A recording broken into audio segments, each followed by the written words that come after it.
السلام علیکم پیارے بچوں، کیسے ہیں آپ؟ آج ہماری کہانی کا نام ہے پور کابرر اینڈ میجیشین۔ بہت عرصہ پہلے کی بات ہے کہ ایک گاؤں میں ایک غریب موچی رہتا تھا۔ اس کا نام کریم تھا۔ کریم ایک انتہائی محنتی اور ایماندار شخص تھا۔ کریم روزانہ لوگوں کے پرانے اور پھٹے جوتوں کی مرمت کرتا اور اسی سے اپنی زندگی گزر بسر کرتا۔ اس کے پاس نہ کوئی زمین تھی نہ جائیداد، وہ ایک چھوٹے سے کچے مکان میں رہتا تھا۔ کریم اتنی غربت کے بعد بھی ہمیشہ خوش رہتا تھا اور خدا کا شکر ادا کرتا تھا، لیکن اس کے دل میں ایک خواہش تھی کہ وہ اپنے خاندان کو اچھی اور بہتر زندگی فراہم کر سکے۔ یہی سوچ کر وہ دن رات محنت کرتا، لیکن اس کی دن رات کی محنت بھی کوئی خاص رنگ نہ لائی۔ ایک دن گاؤں میں ایک جادوگر آیا۔ وہ مختلف گاؤں میں گھوما کرتا تھا اور اسی طرح اپنے جادو کے کرتب دکھایا کرتا تھا۔ جادوگر نے کریم کو دیکھا اور اس کی محنت اور ایمانداری سے بہت متاثر ہوا۔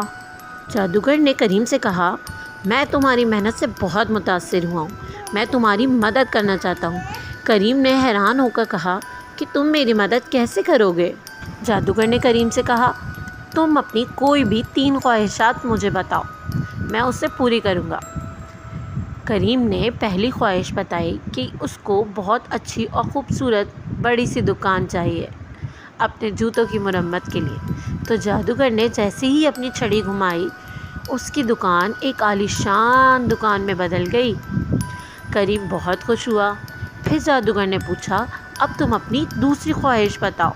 تو کریم نے کہا کہ میں چاہتا ہوں میری بیوی بچے ایک اچھی اور بہتر زندگی گزاریں۔ تو جادوگر نے جب اپنی چھڑی گھمائی تو اس کے آگے سونے چاندی کا ڈھیر لگ گیا۔ پھر اس نے بولا کہ اب تم اپنی تیسری خواہش بتاؤ۔ پھر کریم نے جادوگر سے سوچنے کے لیے تھوڑا وقت مانگا۔ پھر ایک دن یہ ہوا کہ اس کی دکان کے باہر ایک غریب عورت اور اس کا بچہ پھٹے پرانے کپڑوں میں بیٹھا ہوا تھا۔ تو کریم نے سوچا، کیوں نہ میں اپنی تیسری خواہش میں ان لوگوں کی بہتری مانگ لوں۔ تو اس نے جادوگر سے تیسری خواہش ظاہر کری کہ ان ماں بیٹوں کی حالت بہتر ہو جائے۔ جادوگر نے اس کی تیسری خواہش بھی پوری کر دی۔ جادوگر اس کی تیسری خواہش پہ حیران بھی ہوا اور کہا کہ تمہاری اس تیسری خواہش کی نیکی کے بدلے میں تمہیں یہ دعا دیتا ہوں کہ تم ہمیشہ خوشحال اور بہتر زندگی گزارو۔ اور پھر ایسا ہی ہوا۔ کریم نے اتنا امیر ہونے کے باوجود کبھی محنت میں کمی نہیں کری اور وہ اسی طرح دل لگا کر کام کرتا رہا اور اس کا کاروبار ترقی کرتا رہا اور اس کے گھر والے بھی ایک بہت اچھی خوشحال زندگی بسر کر رہے تھے۔